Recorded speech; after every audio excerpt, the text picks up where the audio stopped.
point toward things that they're just interested in, not by need, just by mere interest. Then they would have 10 to 25 words.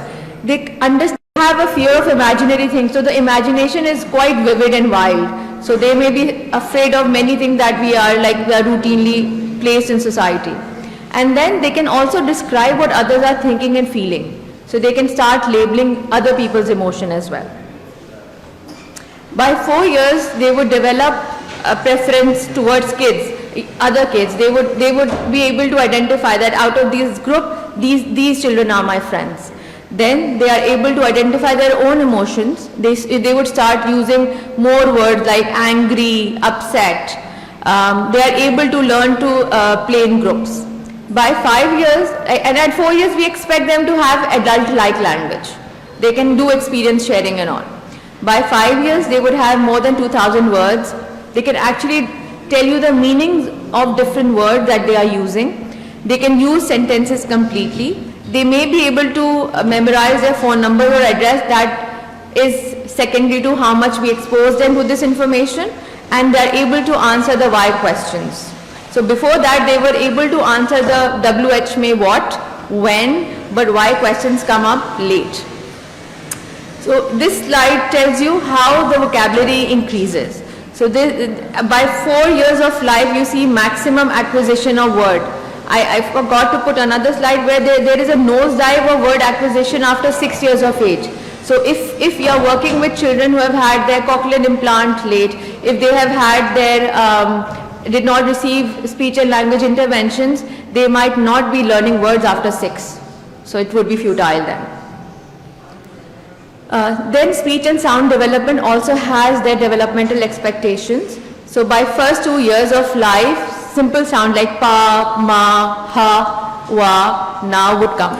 By 2 to 3 years of age, ba, ka, ga, ta, da sounds would come. But as you see, sound like sha, cha, and va would come much later. So children who we may label to have articulation problems may actually be just developmentally behind. They'll just approach their age and perform the task. And sounds like th comes much later. Zh comes much later.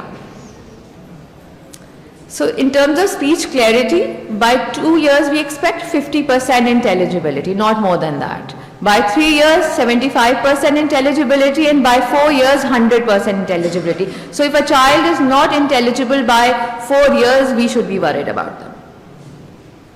So this is another image that tells us the language milestones at a glance. We know that 3 months cooing is happening, 6 months babbling, 12 months first words should come. By 18 months, they should know 5 to 40 words. By 2 years, 200 words. By 3 years, 1,000 words. By 4 years, 2,000 words. And by 5 years, they can actually read. Starting reading, identification of letters, small words. Well, kids here, if they are exposed to early schooling, may do it a bit sooner. What are the red flags to look for, right?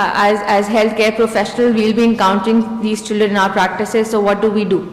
So from birth to 4 months, if there's a newborn who does not startle at loud sounds, as the weeks go by, doesn't respond to a parent's voice, or is not smiling, cooing, or calming down, one should be worried. By 4 to 9 months, if a child does not smile when spoken to, does not notice the environmental sounds, may not turn their head to familiar sounds, and is making babbling sound but is not progressing from that. By 9 to 15 months, if a child is not babbling and even not attempting to respond to simple commands, does not use their voice to get attention, and does not respond to their names. By 15 to 24 months, if a child isn't using simple words, cannot tell their body parts, cannot point at them, cannot name common household objects that are around them, does not listen to or has no interest in songs or poems or rhymes, and cannot follow basic commands. These are the times when parents should bring their children to clinicians, healthcare professionals that can help them guide and investigate this further. So this is guidelines by American Academy of Pediatrics. So they make sure that every child, even who's a healthy child, well child, should get an audiological assessment, right? Because as Dr. Murtaza said that around 2 to 3% of individuals have hearing impairment. So how are we going to detect that unless we screen and look for them? So it can happen at any office visit where there's a clinician or caregiver raises a concern.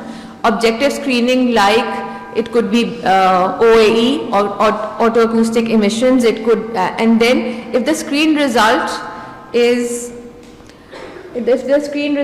negative, inconclusive, so one has to like keep an eye but follow them up. If it turns out to be positive, then refer to the audiology immediately and then get a more formal evaluation done. After that, the relevant intervention and treatment maybe requires an amplifying device, maybe requires a tympanostomy, and then schedule early return. For these kids who we think the test was initially negative but are at risk for hearing impairment later, we may be following them up in every well child visit. So it happens that they come for their weight check, height, length check, and head circumference measurement. We also talk about their development. If any of the red flags are present, we refer them back for an ENT evaluation. So I know this is a very busy slide, but I just wanted you to see that for hearing, it's present in all aspects of well child visit. Like every year, they have to be seen for their, if they might have ENT problem. There might be children who may later develop because of otitis media, fluid in the ears. So whenever we feel that these are things that we need to actively look for and ask parents that if there are any concerns regarding a child's language and their hearing. So, and there are some children who pass the initial hearing, and despite that we would still follow them up with a more objective screeners. Who are they? So children with family history of early, progressive and delayed onset permanent childhood hearing loss, children who have been in the NICU for more than 5 days, children who had hyperbilirubinemia, where we are suspecting connectors, that the brain and the cochlea has been injured by hyperbilirubinemia, children who have received aminoglycosides that are commonly administered outpatient or inpatient, children who have had hypoxic ischemic insult at birth, it would simply present with delayed cry. Children who have had culture positive infection associated with sensorineural hearing loss like Haemophilus influenzae. Children who have had head trauma, especially base of the skull and temporal bone fractures, and at any point in time, if a caregiver is worried regarding their child's hearing, speech, language and developmental delay, we should get them evaluated. I think this brings me to my last slides, so thank you very much.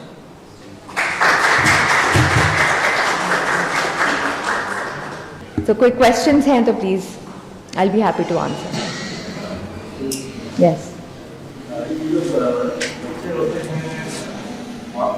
Autism से related होते हैं, हमारे पास आजकल society में काफ़ी favourite है, तो इनको हम जैसे हमारे पास आते हैं एक्सपर्टीज के अंदर, then how will we मतलब हम कैसे बहुत अच्छा क्वेश्चन और डॉक्टर साहब मेरी एक्सपर्टीज़ यही है. So I work with children with autism. So doctor Akbar and I think मेरी ENT कॉलीग्स और मैं जो बहुत क्लोजली काम करते हैं, तो ऐसा हो सकता है कि वो स्पीच डिले की कंप्लेन के साथ इनकी क्लिनिक में आए या किसी जनरल पीडियाट्रिशियन की क्लिनिक में आए. सो इम्पॉर्टेंट ये है कि जो हेयरिंग इम्पेयर्ड बच्चा होगा ना, जो मैं अपने रेजिडेंट्स को भी सिखाती हूँ, वो हमेशा सोशली लाइक आई कॉन्टैक्ट बहुत अच्छा होना चाहिए, वो सोशली बहुत अवेयर होना चाहिए. लैंग्वेज इम्पेयरमेंट होगी बट द रेस्ट जो नॉन वर्बल कम्युनिकेशन है वो ख़राब नहीं होना चाहिए. इफ़ यू सी कि उसकी impairment of non verbal communication भी है, you should be worried. Also there are screeners present like modified checklist for autism in toddlers है ना, ये आप जो है इट्स ऑफ द गूगल, आराम से आपने वो किया, और अगर आपको लग रहा है कि वो मीडियम रिस्क या हाई रिस्क पर आ रहा है, intervene then. So we have kids as early as like 1.1 year 6 months 18 months के हैं जिनमें पेरेंट्स ने डिटेक्ट किया या खुद एमचैट करके आ गए, या ऑटिज्म की अवेयरनेस है या वो भी नहीं है, या वो वेल चाइल्ड विजिट के लिए आए पीडियाट्रिशियन के पास और उसने डिटेक्ट किया. एंड दैट इज वेयर फिर फॉर्मल असेसमेंट या फॉर्मल इवैल्यूएशंस की जाती हैं. सो ऑटिज्म एक बहुत स्ट्रॉन्ग डिफरेंशियल है for children with speech delay, hearing impairment. But एक चीज़ जो हमें याद रखनी है कि हेयरिंग इम्पेयरमेंट वाले बच्चे का सोशलाइजेशन ख़राब नहीं होनी चाहिए, इमोशनल रेगुलेशन ख़राब नहीं होनी चाहिए. ऑटिज्म में ये दोनों चीज़ें ख़राब होती हैं. ऑल्दो के पेरेंट्स आपको हिस्ट्री देते हैं कि कार्टून शो तो बहुत अच्छा देखता है, अपने नाम को रिस्पॉन्ड नहीं करता. So then that is where you should be worried. This is again another question actually. With the autism, there is increased incidence of ADHD, which is usually acquired. Autism is usually, I think, natural or inherited or it develops early in the life. But ADHD is usually developed, but we have to correct it because of the increase of screen time and every other parents coming with the parent and start trying to so what do you suggest for them, for the broader knowledge, how to avoid that? So, Because again, those children also develop speaking problem. yes. So, language development के लिए बहुत important होता है human interaction. So there has been a very हम कहते हैं landmark study that was carried out in Boston Children Hospital where उन्होंने एक अपने ECD center पे वो study की, जहाँ पे there was like 2 groups थे. एक group को there was a teacher coming in and teaching in Mandarin, ठीक है, Chinese सिखा रही थी, और उन्होंने वो 6 months के babies थे, ठीक है. फिर उन्होंने जब उनको evaluate किया after 12 months, तो उनकी मैंडरिन की तो ऑब्वियसली वर्बल तो इतनी नहीं होगी, लेकिन अंडरस्टैंडिंग स्किल जो थी बहुत अच्छी थी. दूसरा ग्रुप ऑफ चिल्ड्रन था जिनको उन्होंने स्क्रीन के ज़रिए वही उनकी रिकॉर्डिंग लगा दी थी, एंड जो दूसरा ग्रुप था they did not learn anything. So that they concluded a child learns better with human interaction. So पहली बात तो ये. दूसरी बात ये कि up till the age of 2 years screen is not recommended, तो नहीं होना चाहिए स्क्रीन टाइम. अगर है तो फिर हम जो है कहीं ना कहीं से उसके लर्निंग एक्सपीरियंसेस से, उसकी लैंग्वेज से हम कुछ ले रहे हैं, उसकी अपॉर्चुनिटीज़ कम कर रहे हैं. तो इट इज़ वेरी इंपॉर्टेंट कि बच्चे जो हैं जिनको हम कहते हैं कि वो केओस मचा रहे हैं, वो डिस्ट्रप्टिव हैं, तो वो हम स्क्रीन दे देते हैं. तो इट्स बेटर कि let them do it because they are exploring their environment, they are learning the concept of safety, they are learning how to interact with people. So हम वो सारी opportunity screen से ले लेते हैं. Coming to ADHD, ADHD is again a neurodevelopmental disorder. It has an environmental component to it, but it is also genetic. ऐसा नहीं है कि वो completely acquired है, but for children with ADHD, environment can be a trigger. जैसे हम कहते हैं two-head theory जो हमने पढ़ी थी कि you may have the genes, but if there is an environment that is nurturing, और at the other hand there is an environment where there is adverse childhood experiences जिनकी हम बात करते हैं, जिसमें trauma हो सकता है, mental health problems हो सकते हैं, family में incarceration हो सकती है, वो सारे बच्चों में ADHD का रिस्क बढ़ जाता है. So screen exposure से भी ये problems आ सकती हैं. तो it is all about कि अगर आप जो है किसी चीज़ में like हमारे ENT के colleagues मौजूद हैं, speech and language के हैं, तो अगर हम ENT की ट्रेनिंग ना करें और हम सिर्फ क्या कहते हैं हैंड्स ऑन ना करें, तो none of the people will become ENT surgeons, right? So हर चीज़ की हैंड्स ऑन प्रैक्टिस की जरूरत है. तो एक बच्चे को अगर environment से वो चीज़ें नहीं सीखेगा तो वो कैसे implement करेगा? So these kids do not know how to regulate their emotions. These kids want things जैसी उन्होंने मांगा उनको वैसी मिल जाए. तो ये सारी चीज़ें हैं जो स्क्रीन से डेवलप हो रही हैं, उस पर काफ़ी सारी स्टडीज़ आ रही हैं. कल ही मैं एक आर्टिकल रिव्यू कर रही थी, सिस्टमैटिक रिव्यू था, उसमें उन्होंने कहा कि एग्जीक्यूटिव फंक्शन इम्प्रूव कर सकता है स्क्रीन टाइम. हाउएवर कौन सा कंटेंट देख रहा है, कितनी देर के लिए देख रहा है, सुपरवाइज है या अनसुपरवाइज है, ये सारे फैक्टर्स हैं जो मॉडिफाई कर सकते हैं. So I hope I answered your question. Thank you.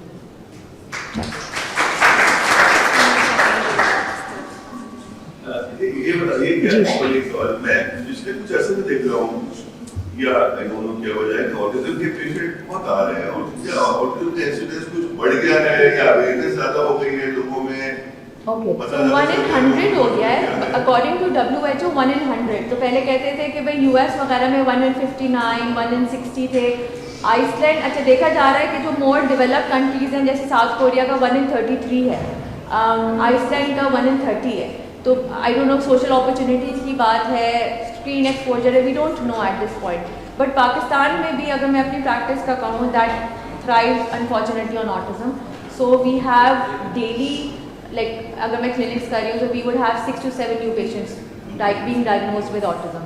इसमें हमारा लाइफस्टाइल का बहुत इंपॉर्टेंट वो है कोविड, पोस्ट कोविड जो है आई थिंक बिल्कुल right now we don't know. सो कहा जा रहा है कि again any neuro developmental disorder में there has to be genetic predisposition and then environment. ठीक है, तो एनवायरनमेंट में लैक ऑफ सोशल अपॉर्चुनिटीज़ है और जो कहते हैं सोशल स्टिमुलेशन नहीं. तो जब हमने कहा कि भाई एडिक्वेट नर्चरिंग होनी चाहिए, तो नर्चर में खाली न्यूट्रिशन नहीं है बट मेंटल नर्चरिंग है, सोशल नर्चरिंग है, तो वो नहीं हो रही है. We have been seeing patients even from like हम कहेंगे पेरी अर्बन या रूरल एरियाज में से भी आ रहे हैं विद ऑटिज्म, क्योंकि उनके यहाँ है कि भाई राइम सिखा दो, आप घर के काम कर लें और जो है डिवाइस पकड़ा दें. So this is not healthy, क्योंकि वो as I said the child is missing on the social interaction that. अभी उसे कह रही है आई हैव इवन सीन कि 6 महीने 7 महीने का बच्चा है, मां की गोद में लेटा हुआ है और मां उसके पास मोबाइल रखा हुआ है और बच्चा मोबाइल देख रहा है. अंडरस्टैंडिंग ये है कि 6 months 7 months एज है एग्जैक्टली कि राइम सीख लेगा, उसको अंग्रेजी अच्छी आ जाएगी तो वो बहुत सक्सेसफुल होगा, जो कि गलत है. इससे अच्छा है कि बच्चों को बोर होने दें, बच्चों को खेलने 2 साल दें. से पहले जो है वो स्क्रीन टाइम जो है वो रिकमेंडेड नहीं. नहीं रिकमेंडेड नहीं है, व्हिच इंक्लूड्स कार्टून देखना है Yes. तो हमारे बहुत सारे बच्चे एक्सपोज हैं 7 to 8 hours of screen every day. वो जो ऑल वेकिंग आवर्स है वो सिर्फ स्क्रीन देख रहे हैं. उसमें एक इंटरेस्टिंग पॉइंट ये है कि अगर किसी को घर में से पता होता है कि स्क्रीन टाइम मिनिमाइज करना है, वो माँ को या केयर प्रोवाइडर से कहते हैं कि इसको स्क्रीन टाइम कम करें, तो बच्चा उठा के उसकी गोद में लेता है तो सारा विश्व ठंडा होता है. I think this is very important and community यहाँ पे audiologists भी हैं, neurologists भी हैं. I think मेरे दिमाग में इस बार आता we should make a move towards it. कि ये जो screen time है बच्चों को ये awareness है, this is very very important. बहुत अंडर एड्रेस प्रॉब्लम है और ये मेरे को क्लिनिक में कोई आता है तो मैं तो माँ बाप को डांटता हूँ उसको कि भाई आप क्या कर रहे हैं, छोड़ दिया. बट लेकिन इसको मैं लार्ज स्केल पे मैंने एक लतीफा पढ़ा था इंटरेस्टिंग रिलेटेड है कि एक पेरेंट्स का बच्चा बहुत तंग करता था, मुख्तलिफ लोगों के पास जाते थे कि क्या करें वो करें. तो उन्होंने कहा उसका ऐसा पजामा पहनाओ जिसका कमर ढीला हो, पूरा वक्त जो है वो पजामा संभाल कर हाँ, keep them busy. ये कोई चीज हो गई कि ऐसा आपको दे दिया कि बच्चों को मिला हुआ है. स्टडीज ये शो करती हैं कि बच्चों को ना बोर होने देना चाहिए. जब इंसान बोर होता है ना तो क्रिएटिव तरीके ढूंढता है अपने आप को जो है बिजी रखने के लिए. सो हमारे ये है कि नहीं या तो स्कूल डाल दो या जो है कहते स्क्रीन दे दो. ठीक है, इसलिए घर में भी रह के बच्चे इंगेज हो सकते हैं. तो that is something we need to emphasize as people who interact with families. Thank you so much, Dr. Sidra Kaleem, for such a wonderful presentation and interactive session as well.